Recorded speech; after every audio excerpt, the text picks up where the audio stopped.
हर हर महादेव भक्तगणों, हिंदू धर्म में कुंभ का बहुत अधिक महत्व होता है। कुंभ मेला विश्व का सबसे बड़ा सांस्कृतिक और धार्मिक मेला है, जिसे धर्म और आस्था का सबसे बड़ा मेला माना जाता है, जो 4 स्थानों में लगता है। प्रयागराज, हरिद्वार, उज्जैन और नासिक, इन 4 स्थानों पे कुंभ मेला लगता है। साल 2025 में कुंभ का आयोजन प्रयागराज यानी इलाहाबाद में किया जा रहा है, जो कि महाकुंभ है। महाकुंभ हर 12 साल के अंतराल में होता है और वही 144 सालों बाद पूर्ण महाकुंभ आता है, यानी 12-12 के पूरे 12 चरण पूर्ण होने के बाद पूर्ण महाकुंभ लगता है, जो 144 साल बाद होता है। इसका महत्व बहुत ही ज़्यादा होता है और ये कई दुर्लभ संयोग लेकर आता है। वैसे तो प्रत्येक 3-3 साल के अंतराल में 4 स्थानों पर कुंभ लगता है, प्रत्येक 6 साल में अर्धकुंभ लगता है और प्रत्येक 12 साल में महाकुंभ का आयोजन होता है। इससे पहले वर्ष 2013 में प्रयाग में महाकुंभ का आयोजन हुआ था। अब 2025 में प्रयागराज में ही महाकुंभ का आयोजन होगा। 2025 में प्रयागराज में होने वाले महाकुंभ में बहुत ही दुर्लभ संयोग बनने वाला है। ये महाकुंभ 13 जनवरी 2025 से शुरू होकर 26 फरवरी 2025 को समाप्त होगा। और प्रयागराज का कुंभ इसीलिए भी खास होता है क्योंकि वहाँ त्रिवेणी संगम होता है, यानी गंगा, यमुना और सरस्वती, इन 3 नदियों के संगम में डुबकी लगाना हिंदू धर्म में अत्यंत ही पुण्यदायी माना जाता है।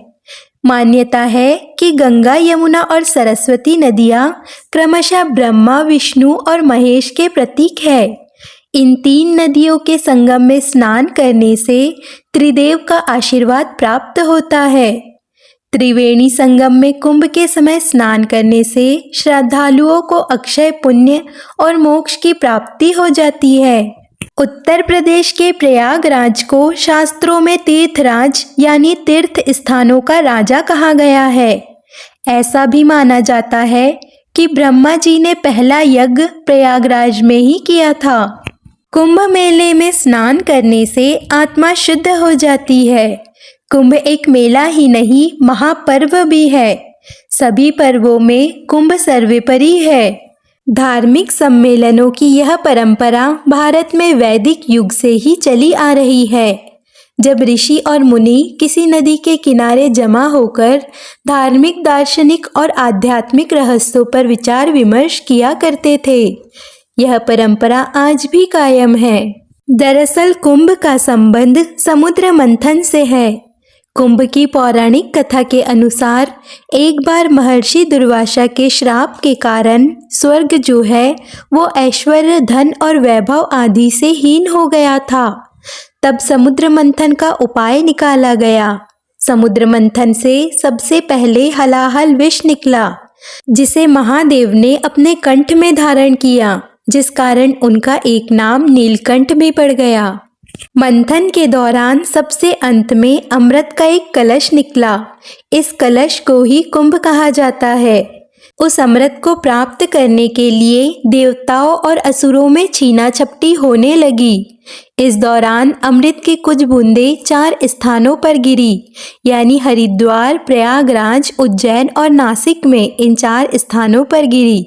इसीलिए तब से इन स्थानों को पवित्र माना गया और इन पर कुंभ मेले का आयोजन किया जाने लगा। अमृत की बूंदें हरिद्वार के ब्रह्मा कुंड में गिरी थी, उज्जैन में शिप्रा नदी में, नासिक में गोदावरी में और प्रयागराज में गंगा में गिरी थी।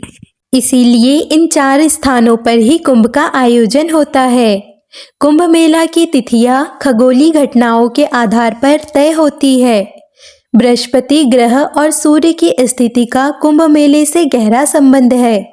जब बृहस्पति ग्रह कुंभ राशि में प्रवेश करता है और सूर्य मकर राशि में होता है, तब कुंभ मेले का आयोजन होता है। बृहस्पति को अपनी कक्षा में 12 साल का समय लगता है, इसीलिए कुंभ मेला हर 12 साल में एक बार आयोजित होता है। वैसे तो कुंभ में प्रथम दिन से अंतिम दिन तक कभी भी स्नान करें शुभ फलों की प्राप्ति होती ही है, पर इसमें कुछ मुख्य स्नान भी है जो इस प्रकार से है। 13 जनवरी सोमवार को पौष पूर्णिमा का स्नान, इसके बाद 14 जनवरी मंगलवार को पहला शाही स्नान होगा जो मकर संक्रांति के दिन होगा। इसके बाद 29 जनवरी 2025 को मौनी अमावस्या के दिन दूसरा शाही स्नान होगा। फिर 3 फरवरी 2025 को बसंत पंचमी के दिन तीसरा शाही स्नान होगा। फिर 4 फरवरी को अचला सप्तमी का स्नान, 12 फरवरी को माघी पूर्णिमा का स्नान और आखिरी स्नान यानी 26 फरवरी को महाशिवरात्रि के दिन आखिरी स्नान होगा। तो ये थी कुंभ से जुड़ी कुछ जानकारियाँ। कुंभ मेले से जुड़ी और भी सभी जानकारियों के लिए हमारे चैनल को सब्सक्राइब कर लीजिए और आज की इन्फॉर्मेशन आपको थोड़ी भी यूज़फुल लगे तो वीडियो को लाइक कर दीजिए।